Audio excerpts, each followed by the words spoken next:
Okay, so I'll dive in. What affects email response rates, and what specifically we're going to cover here today? So there are really two different things. The first is high level is sending reputation, and we actually have a separate webinar where we go into detail on that called Email Marketing 201. So that has to do with the proper email server configuration, email server IP address reputation, complaints against your domain and IP, bounces, list quality, and so forth. So those are technical aspects and the sending reputation of your email servers covered in a separate webinar. What we're going to cover today is more along the readability, so the content. Really think about once your email is delivered, make sure that it's properly read and the recipient interacts with it. We want to do things like avoid spam-like content, want to use effective images or images effectively and efficiently, and we want to have effective writing style and content structure. So today's webinar is focused more on the last point there. Mark, you want to give us an overview how we'll go through today? Sure. Craig, if you could just turn the slide. Great. So, and we're getting a few questions about the slides. How can I download the slides, and will the recording be available? And absolutely. So at the so after today's webinar, we will be sending an email out to you with a link to the recording, so you can share that with your friends and enemies, as well as we'll be making the slides available with you. So we'll have a link about after the webinar on how you can download the slides. So today's focus is mainly on B2B, on business-to-business email, although the guidelines do apply very well to business-to-consumer email.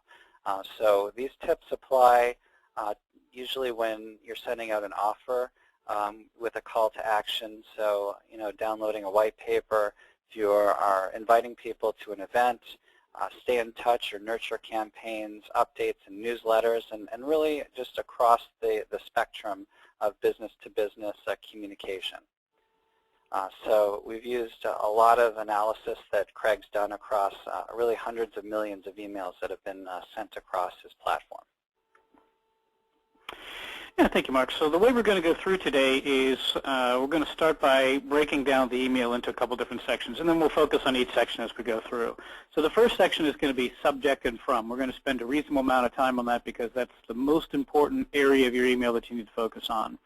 Then we'll talk briefly about the salutation, the introduction, what we talk about, or what we refer to as thinking above the fold or above the jump in digital terms. The email body we'll touch on briefly, signature, and then we'll also talk about the effective use of links within an email. Mark, if you want to share a little bit more here about mobile and email and some Sure. recent studies that we've done on mobile. There we go, the slide. Yeah, absolutely. So, mobile and mobile devices are just becoming a much bigger part of everybody's life, and many of you today are watching this webinar on your laptop, your desktop, and in your other hand you're holding a mobile device. So more and more people are reading email and business communications on their mobile devices. So as marketers, we really need to spend a lot more of our cycles on how is the content that we send going to be read and consumed and viewed on mobile devices. So we're gonna dive into that in more detail about how to optimize your content across how it's going to be consumed, including mobile. And that really changes. You send out one email, and it's got to be viewable in Outlook and Gmail across all kinds of different platforms and browsers and AOL and Hotmail, but also on this tiny little screen that people scroll through very quickly as they're in meetings and on the bus and on the subway, and it just really, the perception of your content is very different on that. So it's really going to affect a lot of things about your call to action and your positioning. Yeah, and I think the takeaway from mobile, which we're going to reinforce throughout the rest of the presentation, the key takeaway relative to mobile at this point is, or you will see, is shorter content and call to actions earlier in the email. So again, we'll go through some specifics here, but those are, if you think of high-level takeaways relative to mobile and mobile design, those two are key things to think about. So let's dive in and start on the subject line and the importance of the subject line. It's the most important component of your email. To give you an idea of the subject, if you think of advertising legend David Ogilvy, one of the more popular ads that was done, the particular lead-in that particular ad, as an example, most of us have seen this. At 60 miles an hour, the only thing you hear in the new Rolls-Royce is the ticking of the dashboard clock. Allegedly, that was rewritten 104 times, a reasonable amount of time spent just on that intro for that particular ad. Now, it's not an email, but again, similar concept. I mean, the subject and the lead-in is absolutely critical, so that's where you should be spending the majority of your time. Interestingly, some statistics for you. 40% of a reader's decision to open your email is based on the combination of the email subject and the send from. We have some other statistics for you, but that's reasonably important if you think about it. 40% just based on the subject line and the send from. 69% of recipients decide whether or not to report your email as spam just based on the subject. So that's based on research from ESPC. So again, pretty interesting, pretty important aspect there when you think about the importance of the email subject. So a few guidelines to think through as we talk through the subject line here. The first is, how much time should you spend on the email subject? One is we recommend the 50-50 rule. And what that means is you should spend half of your time on the subject and the introduction, and the other half of your time on everything else, which includes design, graphics, body, creative, all the other stuff. Half of your time should be spent on the subject and intro. Really key. Then we also, a little tip on what we call the 80-20 rule of email subjects. 8 out of 10 people are going to skim the email subject line. So 40%, as I mentioned previously, make a decision just based on that subject. But 8 out of 10 people are going to skim your email subject line and your from line in their inbox. But typically less than 2 in 10 are going to read the rest or take action. So again, just stressing the importance of your subject line and your lead-in and how important that is to get a good response. So what I'm going to cover now is some of the top performing and the lowest performing email subjects that we've seen across, these are representative examples here, but across our customer base. And these are all real live, these are real subjects from real email campaigns that you'll see on both the best as well as the not so best ones.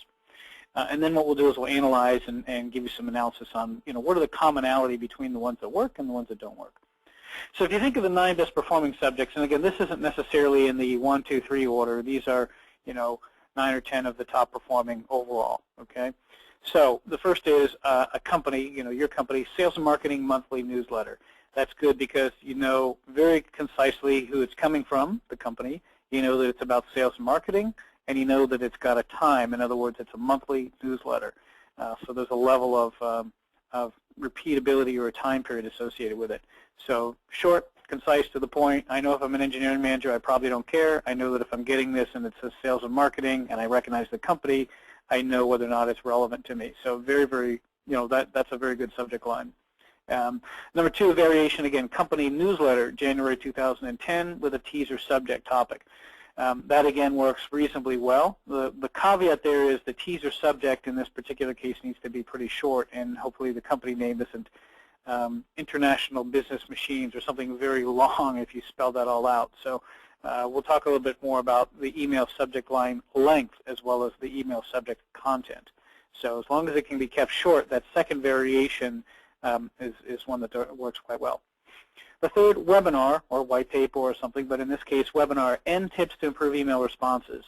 That type of an email structure works quite well.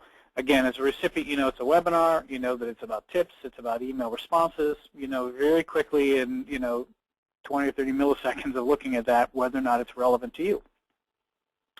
Number 4, company webinar case studies. Join us February 15th. Again, just a different variation on the above. And I'm using these specific ones about webinar and email responses because clearly those are examples that will relate to hopefully most of our audience here today. But nonetheless, case studies, that's something that, that's a very specific topic where you've got, again, webinar. It's about case studies. You know the date. You know pretty much instantly whether or not that's relevant to you.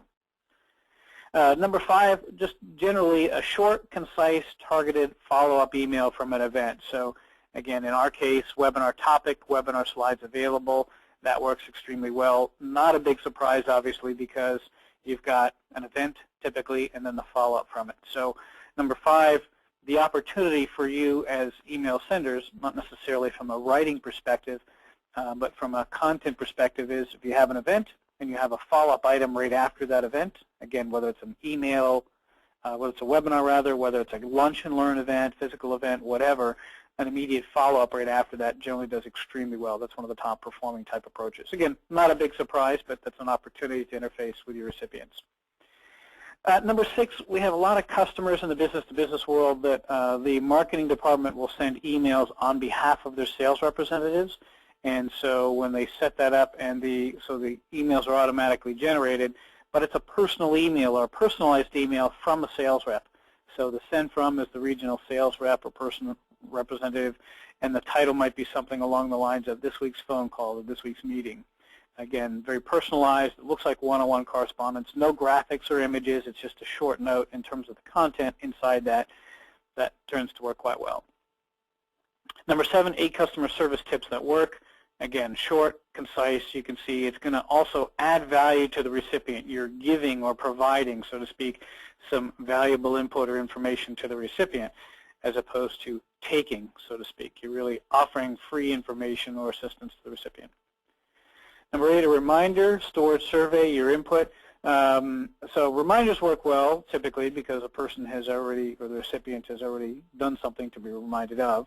But interestingly, on number 8, survey also does well. So when we look at the analysis of the phrases and words that are associated with the top performing emails, we find that the word survey or related to survey does quite well.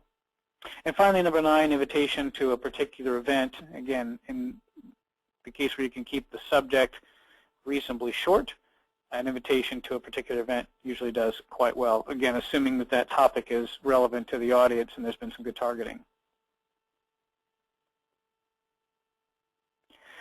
Okay, let's see. Somebody just answer a question or two here. Will we get a copy of the slide deck? Should we be note-taking?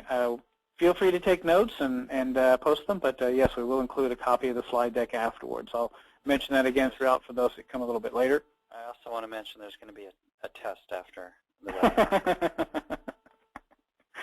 Okay, so here's some of the 9 worst performing email subjects examples. So, and we'll talk about what's good or bad about each of them. So the first one, join us for a free webinar on April 2nd. It's short, it's concise, you know it's a webinar, you know the date. But you have no clue what it's about. So if you receive this in your inbox, chances are pretty good you would hit the delete key rather than trying to figure out what it's about. So again, you've got, milliseconds, you've got less than a second as a recipient is going to skim through their inbox typically of their dozens to hundreds of emails they're getting and make sure that it stands out and it's relevant. That's not necessarily relevant. You don't have any clue whether it's relevant. Number 2 is the same. Shop early and save. It's great. It's very short and concise, but I have no clue what I'm shopping for, how early it is, and what I'm saving on. So not very good. Number 3, register to win your free iPod. So there's a couple things there. Again, completely generic, not specific. It also, you'll see, is more of a one-shot special deal type of a subject, and it's also more hyperbole. I mean, there's a multiple exclamation points after it. Interestingly, in the last roughly year or so, the word iPod has now become a spam word, in that it's not necessarily terrible to use it, but it will add a half a point to a point to your spam score by a spam filter. So that doesn't necessarily mean to not use it, but keep in mind that will have a nominal impact on your spam score. Number 4, security spending. Nice and short, it absolutely hits that rule, but again, just too limited and generic. Number 5 is the opposite end of the spectrum, and these are real subject lines from email campaigns. Post-trade show webinar, expert insights into the key trends and observations from the trade show floor last week. That might have been a great lead-in sentence. I mean, it's almost 2 whole sentences, but your subject shouldn't be, your email subject line shouldn't be, 2 or 3 sentences or a whole paragraph. Remember that when your recipient receives this email in their inbox, they're only going to see the first 50, maybe 60 characters, depending on how their email client is set up. So, everything after the word key was probably chopped off in the recipient's inbox or wasn't displayed. Number 6, European lakefront elegance. Don't need to say much there. It may sound interesting, but it's completely generic and uninformative. Number 7, first name, company announces partnership with company 2. So 7, 8, and 9 have some similarities. Now, I want to clarify as I go through here. These are the subject lines associated with some of the worst performing emails, okay, performing relative to open rate and click rate. So implying that it's maybe a little bit more than just the subject line. So here's what's wrong with number 7. The first is the first name starts out, either if you've got the recipient's first name or their email address. 2 years ago, that would have been considered good practice. Now, if you go look in your own spam inbox, you'll see that probably 3/4 of all the emails in there have your name and or your email address. So now that spammers have caught on to that, most recipients will just assume that that's spam that they're getting. So it's now no longer good to personalize and put first name and or email address in the subject line of the recipient. The other aspect of this is company announces partnership with company 2. That may be interesting to your audience. Typically what we found in these kind of cases are the actual content then is purely a press release. So the sender has taken that particular subject line and they just pasted in their press release. And I'm going to talk more about that in just a moment. Number 8, similar, product launch, new widget available. That in itself could be interesting, but the content in almost every time for these examples 7, 8, and 9 was pretty much just the press release was cut and pasted and then sent on to the recipients. And again, 9, just another variation where they simply take the entire press release title and sometimes the title as well as the subtitle or subsubject, and that becomes the subject of the email. And again, the whole body is the press release. I bring these 3 up as examples because we see this a tremendous amount in business-to-business in particular, where the company or our customer is, or the customers are just, they want to get their news out, and the quick way they do it is they cut and paste the press release. Just a quick tip on press releases. If you want to get the news out, your recipients, your partners, your email, your email list, your customers, candidly, they probably don't want to see your press release. What they want are distill down the key bullet points of what's important and relevant and interesting to them. So if what you want to do is get the information or the news out about your press release, then you're probably much better off to include, or you are much better off to focus on the key value points for the recipient, right? Why is it interesting? What's unique? Not the whole press release. And then, click here to read the release, for example, or read more. And then that might be a link or a series of links to offline pages that might have the hosted version of your press release. So that's a much better way to do it. Focus on the value proposition and the key points rather than just cutting and pasting the press release. I'm going to stop for a moment and see if Mark, do you see some questions we could work in here quickly? I do. Yeah, absolutely. So, what is your opinion about exclamation marks, Greg? Yeah, so exclamation marks, I think generically I would say try to stay as honest and non, exaggerated, whatever, as possible. I mean, you don't want to have, overstatement or hyperbole. So the exclamation marks, if you put excessive, quote unquote, excessive punctuation in the body or the subject of your email, 2 exclamation points in a row, for example, will add about a point to your email score, to your spam score, rather. So that's not going to kill you, but it is enough that it may end up having some of your emails blocked depending on recipients' spam settings. But I think the bigger issue isn't whether or not it's going to cause your email to get caught in the spam filter. It's, are you overemphasizing or stressing or trying to be, too dramatic as opposed to simply getting a message to the recipient in a little more honest and trustworthy way.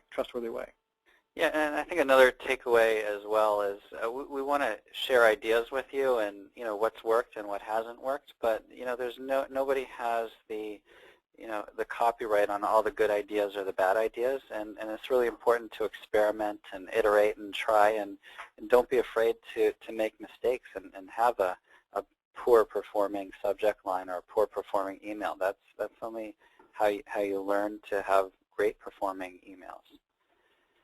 Yeah, good point. I'll tell you what, then let me go ahead with, I'll cover 2 more slides on the subject line, and then we'll work in a couple more questions and move on from there.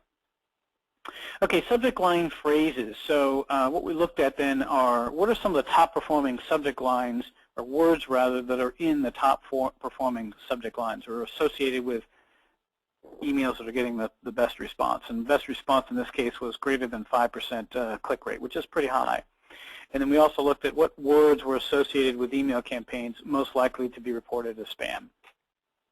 So if you look at the top performing words, you can read them obviously, but survey, weekly, newsletter, specific date, meaning a date obviously, not the phrase specific date, issue, bulletin, edition, tips, and so forth. If you look at the ones that are most likely to be reported as spam, this kind of goes with your question earlier about the double exclamation point. Raffle, requested, rewards, a percentage, 10%, 20%, for example. Coupon, discount, savings, offer. You know, it's the in your face, you know, buy now or forever, you know, buy now, right now, highly hyped type email. If you sort of stand back, you might first come to the conclusion, hey, I need to be able to work some of these words, the top phrases into my email subject lines and stay away from the ones on the bottom. Yeah, true. But I think a deeper analysis is if you stand back and say, what do these two have in common? The ones that are the most, that do the best in general, number one, there's a level or there's an implied timeliness or recency or time period. So what I mean by that is monthly, weekly, newsletter, specific date, issue. You know, those imply that you're sending something out on a somewhat regular communication period, hopefully when you have information to send to your customers. You shouldn't just send it just because you have a window and want to send an email. Send something to your recipients, to your base when you have something meaningful to say to them. But nonetheless, there's an implication of a time associated with it, right? And a frequency and a time period. The words that are most likely to be reported as spam, though, tend to be more, one time, one shot, immediate opportunity, hyperbole, exaggerated. And if I stand back and look at it, think about a relationship versus a date. The ones on the top are about developing a relationship and continuing your communication with your recipients over time. You're developing a one-on-one relationship with your recipients, right? That's what us marketing folks are supposed to be doing. The second is, all you're worried about is what's going to happen on this date. So think about relationship versus a date, and ongoing communication versus one-time deal. So subject line takeaways, I've pointed this out just to summarize for you. Short, concise, specific, relevant benefits. Offer value or resources. Again, when I point that out, that's also sort of subtly implying that you're adding value over a time period.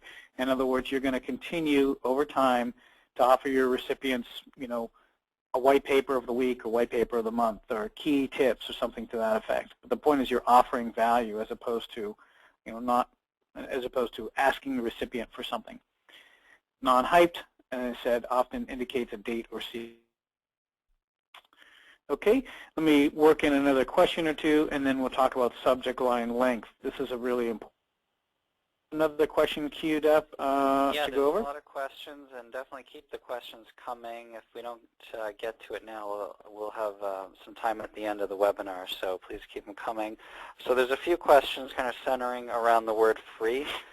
What's your opinion on the word free, and do you have any suggestions, Craig, for alternatives about how to work in offers when somebody is giving away something for free, or there might be a contest where there's something in there for free? So maybe you can kind of give us some more, some of your thoughts on free.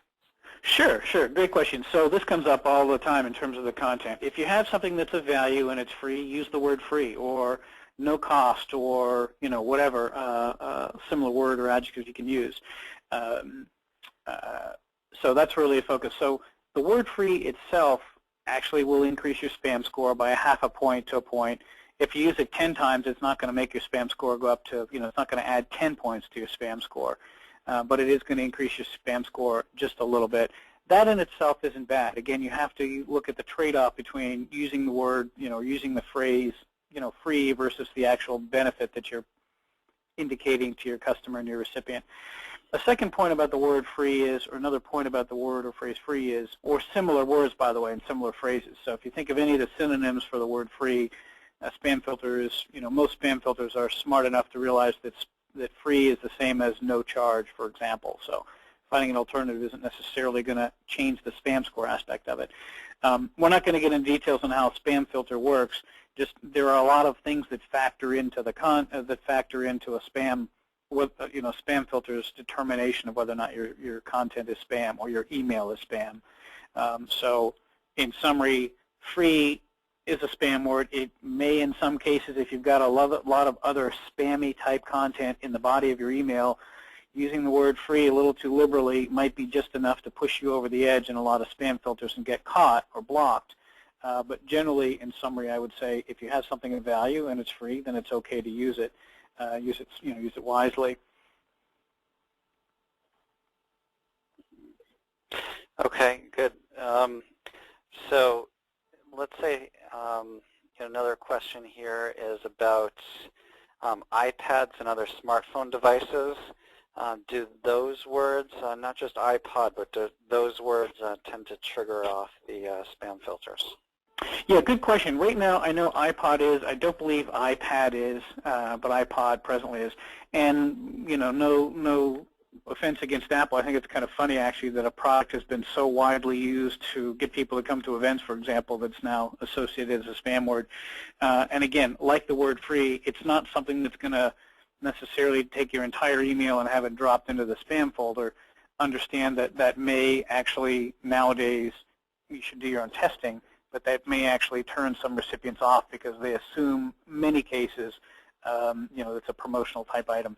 That said, sometimes offering something of value like an iPod or an iPad, for survey, for example, is a value. So I wouldn't steer you away from using it. I would just suggest using them a little more sparingly and understand that if you start using iPod, iPad, free, and a bunch of other phrases, then the content aspect of a spam filter is going to trigger in and is more likely to mark your content as spam. So it's really going to be a combination of various aspects of your content. Right. But in summary, I'm sorry. Go ahead, Craig. No, go ahead. I'm done. So, and you also need to look at what is it that you're trying to do with your campaign. What are the objectives? If you're trying to create leads for the sales team, giving away a free iPod or an iPad, you'll tend to create very low quality leads, whereas if it's for a survey or something like that, it may not matter as much. So our thinking is kind of based on what the objectives are of the marketing campaign, and we take that into account as well. Yeah, that's a great point. That is, if you have an event and you say, come join our free webinar, we'll do a drawing for an iPod or an iPad or Starbucks, whatever, you're going to get a lot of people that are interested in iPods and Starbucks. So just keep that in mind. But that's a whole separate discussion about quality of leads, but that's an excellent point. So I'm going to cover two other questions, and we're going to go forward here. So one that's come up a couple times is, well, how do I know my spam score and what the spam phrases are?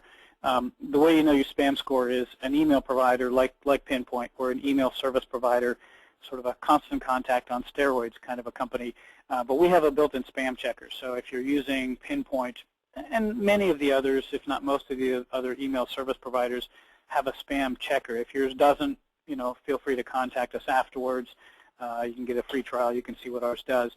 But most of the known email providers will have a spam checker that you can, for free, typically run your email through, and it'll give you some guidelines and suggestions, recommendations on things that you can change to improve your spam score. The second question is, well, how do I find out what those phrases might be?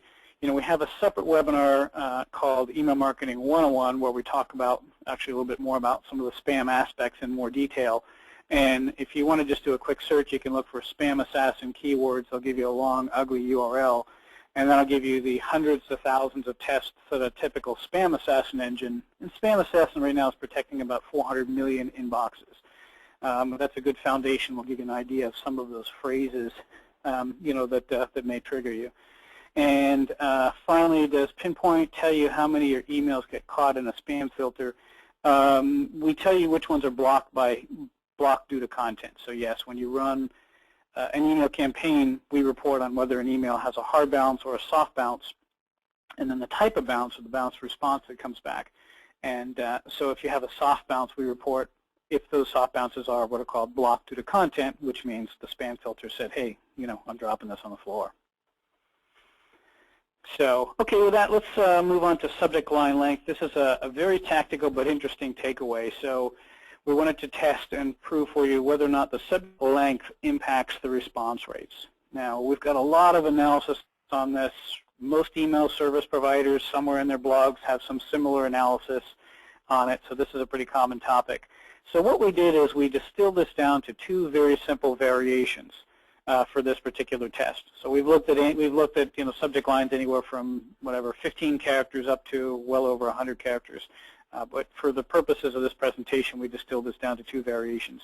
One that's long, that has about 95, 96 characters, and one that's short, has 44 characters. The content of the email is otherwise completely identical. And here's the response. The short subject line came up at 7.2% click rate. The long subject line had a 1.8% click rate. So huge difference in the actual response. And again, that's a little bit contrived to make a point here specifically for this webinar. Typically, people aren't going to have 94 to 100 characters in their subject lines. Although as you saw, you'd be amazed or surprised how often that can actually happen. So, but the subject line length does directly have an impact on your actual response rate and click rates. So the takeaway on the subject line length, I'll kind of cut to the chase on some analysis here. In this example, the short outperformed the long length by 4x. Okay. Now, again, your results may not be typically that dramatic. We wanted to make a point here, distill this down. But the real key takeaway for you, this is tactical but important. The ideal subject line length is between 45 and 55 characters. And that's based on analysis of thousands of customer campaigns, hundreds of millions of emails sent out. And if you check various other email service providers, they'll probably give you, within a character or two, identical feedback. So the nice thing is, if you can stay relevant and stay specific, you have a very simple way that can have a notable 10, 20, 50, 100% improvement in your email response rates simply by focusing on the tactical objective of being in 45 to 55 characters and staying relevant and specific for your recipients. Okay, so with that, I'll move on to the email from field. We get a lot of questions on, hey, what's the best from? Should I send it from the company? Should I send it from me? Should I send it from Joe Smith Marketing? Or what should I do? So, key things for you. When you send an email, send it from somebody that you think the recipient is most likely to recognize. So typically, that's a combination of a person and then using the company in the subject line. That would be one common way to do that. But send it from typically a person, but send it. Our goal as marketers is to reinforce the one-to-one relationship. An email still provides that opportunity to provide or develop a one-to-one relationship, especially with all the tracking, because you can track who actually opened and clicked and responded and did something, actually took an action relative to your email. So who to spend the time on nurturing your one-to-one relationship with. The email from field should be a legitimate, valid email address. We see a lot of times where the recipient, or excuse me, the customer may initially set up a send from email that isn't even an actual valid email address. So make sure that it's valid. And as I said, consider perhaps the person as the send from, and then using the company name in the subject if you can squeeze that in. So that's one variation. So here are two, good examples. One is a person's name, Craig Stouffer, that would be me, or Steve Smith, Pinpoint. If you have a short name and a short ID, that works. Obviously, if the combination of name and company are 160 characters, that's probably not good to use both in the email. Usually bad. We see a lot of these. An email coming from info@mycompany.com or sales@company.com. That's not how you develop a one-to-one relationship with your recipients, right? So that's not necessarily the best way. Do not reply to something like prospectlist@company.com. Do not reply is fine for transactional emails. We all get those from the bank and others that don't want to develop a one-to-one relationship for a transactional type correspondence. But if you're sending a follow-up to a webinar, having do not reply prospect list is probably not a good send from name. So in the next slide, again, we created a contrived example here to give you 3 different variations and compare the results here. And I think this is interesting because this is going to bring up another possible question or possible opportunity for future testing. So the first is we look at split test. We looked at split test results using the Pinpoint split test tool, and we did 3 different variations. So the content was identical, but what we did is the first one we used info@pinpoint.com.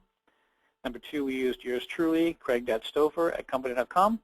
And the third is we used somebody else here in our company, Carol Cohen at Pinpoint.com. And you can look at the response rates here. It was a small set, but we have a combination here of opens and click rates, and you can see what those rates are. Interestingly, info@ versus using a real person's name in our case, the real person's name substantially outperformed using, just info@ in this case, or I would expect sales@ would be similar to info@. I think the more interesting aspect here that requires or opens an opportunity for further investigation is Carol Cohen, who would have been an unknown name to the recipients in this case, actually outperformed. So interestingly, is that because it's a woman, typically a woman versus a man's name? I always get somebody that pops in here and says, but Carol can be a man's name. My name's Carol. So true, but in our country or in the U.S. in English, Carol is more commonly a woman's name. So, but the combination there, whether it's a shorter email, whether it's coming from a woman, whether it's a more common name, for example, there's some further testing I think that we could do there and present that in a future webinar. But the summary takeaway for it is, in most of the email campaigns we see, sending from an individual's name works best, okay? And ideally, if you can work in your company name either in the subject line or in the very beginning or the email of the intro part of your email, that combination tends to work, the most ideally. Interestingly, a quick note. Personally, one of my best friends is a guy named Mike Taylor. I got an email in my inbox the other day from Mike Taylor. Of course, I immediately clicked it. I went, scanned through a bunch of emails, I had 100 that I hadn't read. I saw Mike Taylor. That's the first one I went to. And it wasn't the Mike Taylor I know. It was Mike Taylor at a company that I had recently purchased some products from. So, real life example. So the takeaway on the send from is send from somebody that you think the recipient will recognize or someone they think they will know, given my particular example here. One question that comes up, and I see actually just popped up here again, it comes up in almost every webinar in this is, so should we make up a persona or a name? A lot of companies do that. For purposes of tracking, they may make up a persona, with a more common name like a Mike Taylor or James Smith or whatever, and use that for tracking purposes. To our knowledge, there's no legal ramification in doing that. It's a reasonably common approach, and so you can consider that if it's in line with your own company policies. So run a little late on time here, so I'm going to press through here. Let's talk about what we call above the fold, or in digital terms, above the jump or before the jump. So what the heck is that? It's actually a varying number now, or varying area rather, depending on whether you're looking at email in a preview, or email in a preview pane, or email on your digital device or handheld device nowadays. But roughly speaking, it's the subject and the first 2 or maybe 3 lines of your email. So that's the section that the recipient is going to see if they're previewing in their preview campaign or previewing in their email client rather. And if they're on their digital device or a handheld device, mobile device, whatever, that's typically what they'll see. So that's generally considered the area of subject in the first 2 or 3 lines. So you only have this email subject in 2 or 3 lines to get the attention of the recipient. Use it wisely. As I mentioned, the way that people interface with email is very different than the way that they interface with printed content. So typically people will look at all their subjects. They'll give 1 to 2 seconds to skim through all the different subject lines that are out there and the send froms, and then they'll select 1 or 2, they'll select in order what they're going to start reading. So the point is you typically have less than a second to even grab their attention. So you've got to use it very wisely. So something to consider is, can your opening sentence stand on its own? Does that initial opening sentence, not the whole intro paragraph or the first 15 lines, can your opening sentence stand on its own and get the recipient interested enough if that's all they saw? Okay, so that's a really key thought in terms of the way you're developing your content. Think in terms of what we call the 3+30 approach. Tell the 3-second version of your story first in the first 1 or 2 sentences, ideally with a call to action embedded right in there. And then use the rest of your email plus links to offline content for the 30-second version. So here's some examples of what does and doesn't work. The first ones are, You can see they're reasonably straightforward. It's text. If I see this in my inbox, I at least know what it is. I would optimize the top two. For example, turns out the phrase "dear" doesn't work so well anymore. That's now becoming a spam. It actually adds a spam point to you. But there isn't a call to action. So I would optimize both of the options somewhere right in that or right after that sentence, the sentences. So, for example, in the first one it says, blah, blah, blah, carbon dioxide out of the atmosphere. I might have added learn more or click here or get the report. Okay, you might put that right at that point. So that would have been improved the click-through response and engagement better on those. But nonetheless, when you receive it, I know what it is. I know there's a web version and so forth. And the second one, key point is you're subscribed as email address. So I know what email address this is coming from and typically that I've actually subscribed to the content. The bottom ones don't work. If you can look at those three different examples, the first is this particular email happened to be about 4 pages long, but there's not enough information in the introductory part to really see what it is. The second one, if you look at what the actual content is, I see we value your business, I see the company name, and I see the online version. If I didn't know or recognize that company, I have no clue who it is, and frankly, it's probably beyond my attention span to click and learn anything more about it. So again, there's just not enough information in that first part. And then the third example is somebody that had used graphics not very efficiently, and so what showed up, this is actually in Outlook 2003, so you can see the way it displays, but you can see that it's really just showing, if you can't see the image, click here. If you can't see the image, click here. Not very useful. So that preview pane was completely not useful. And the subject line even isn't very good either. Events, review, e-alert, no clue what that is. I actually found that example in my deleted folder when I was going back and looking for examples of stuff that would be able to, that I could use. Okay, so now we'll talk about the email body, and then I'll stop real quickly to work in another question or two. The body, I'm going to cut through this pretty quickly. What? Keep in mind the following: the offer or the main point. Again, it doesn't necessarily need to be an offer, but the key is, what is the main point and objective you want to make within the body? What's the main benefit and the response instructions? I know this sounds like third-grade information. It sounds like, hey, why are you telling me something so basic? But I would say that probably 70% of all emails that we see are missing at least one component, or it's just not clearly stated. One of the emails we used as an example earlier, if you look at the entire email, it stands out in my mind because the response instructions, the call to action, you actually had to scroll down literally 180 lines. I mean, it's 3 printed pages long till you could get to the, click here to do something, call to action button. Not good. So try to keep it short, concise, and in that order. A key thought on how do you shorten the body so you don't end up with a real long, content is think about, teaser information, where you have 1 sentence or 2 sentences with click here or learn more or download, depending what your objective is. And those will be links to offline pages, with a particular item that you want, as your call to action. So with that, Mark, let me stop for just a moment. We'll see if we can work in a question, and then we'll sure. Press on forward. Sure. All right. There's just been a torrent of questions here. So, so somebody asked, when we were talking about the email froms, question: is it okay to send the email from info@, and then the reply is set to a name at, and then the company? So it'd be info@company.com, and then the reply is name@company.com. Yeah, so that's an interesting question. I would recommend against that. The recipient is going to see the info@. They're not going to see the reply to until they actually read your email and click on a reply. So if they don't read your email and respond and aren't intending to respond to it, they're never going to see the person's name to begin with. So I would recommend against that. Again, they're going to see the info@. Another question here: if you're sending thousands of emails or hundreds of thousands of emails, is it okay from a personal email box? Oh, like a Yahoo, Gmail? That's a great question. No. From from a Craig Stouffer at pinpoint.com or M. Feldman at netprospects.com.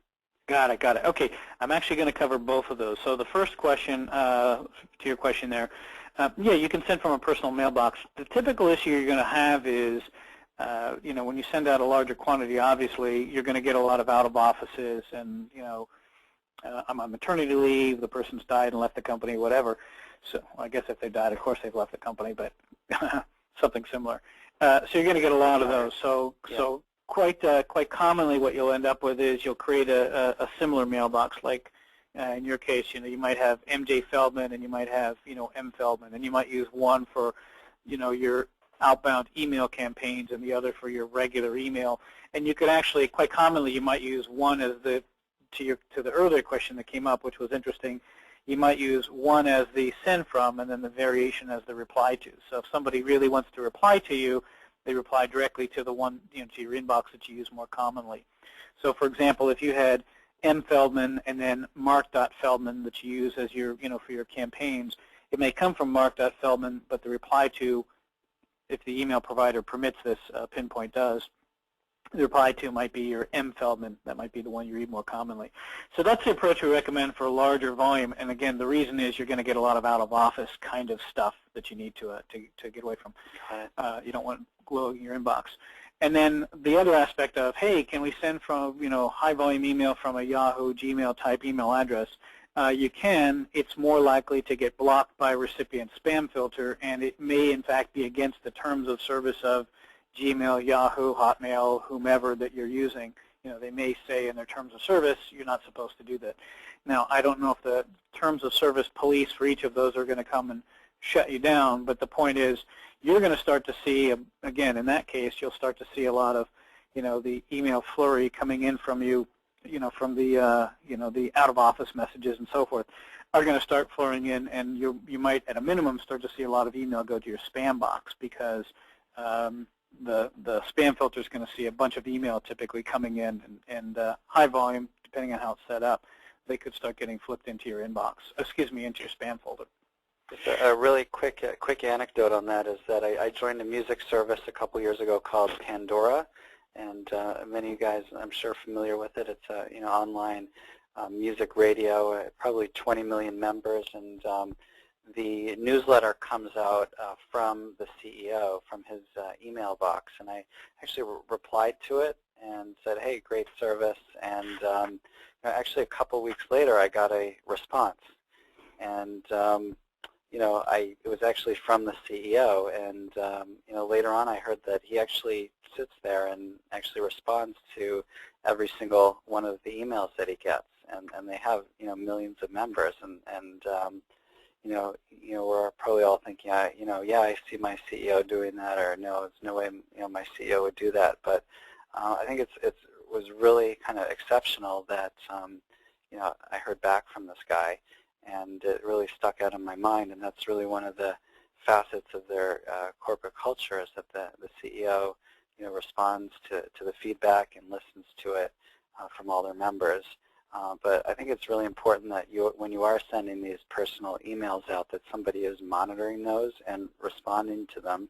And there is going to be a lot of out-of-office stuff and maternity leave emails that come through that need to be filtered out. But people will respond, and that is a one-on-one relationship with your company that needs that's created there and needs to be managed. Yeah, that's a great anecdotal example of, to your point, reinforcing the one-on-one relationship, and the fact that you just told hundreds, many hundreds of people about that, real time. That's, I think that attests to it even further. So, good example. I know we're getting close on time here, so let me talk about links, because we get a lot of questions about link effectiveness.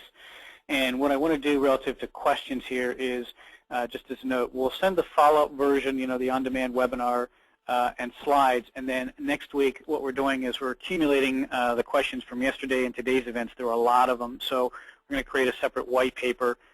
Probably will be the middle of next week. We'll send a follow-up with all the questions that we can summarize there that are relevant to this event. So you'll get that. Watch for that in about a week or so afterwards, also. Okay. So let me leave you with some information on link. So, do multiple links improve results and the proximity of the links? So the first is information from a gentleman named Mark Brownlow, who has an email report called Email Marketing Reports down in the bottom right, you can see. Very interesting, and I do recommend that you look at his content. It's pretty interesting stuff. But what he did is he compared, and by the way, this is presented with permission, so he compared 20 newsletter campaigns that he had prepared, and he analyzed his teaser and introductory text where he had 1 and 2 links. So the typical examples within these were, if you look at the one on the left and you look at the one on the right, you can see the one on the left, of course, has 1 link, and the one on the right has 2. And he compared what's the response rate on those 2. And what he found is the average click-through rate on the left ones across all of the campaigns was 6.8%, and the average click-through rate with 2 links was 25% higher. It was 8.57. So there was a reasonable amount of data there for him. Again, he had a total of 20 campaigns. He's got a reasonably large list. So that was, I'm sure hundreds of thousands of emails that were tested on that. So interesting data point. Mark actually went in, which isn't presented here, but he went into some more detail and looked at the proximity between the links, like on the one on the right, and looked at how close these 2 links are and what the response rate is relative to that. And the cut to the chase is he's got a great interesting graph, and what it turned out was, in this case, if there was about a sentence, 10 to 12 characters between, words between those 2 on the right, that's where you typically found the most optimal response rate. So high level, actually there's another point I want to point out, which is in the introductory text, and this is a little bit long as a paragraph, but nonetheless in the introductory text you can see there's a link, there's a call to action right up in the beginning. The call to action is not buried way down. Another question that comes up is, hey, can I have multiple links? What's the impact of links?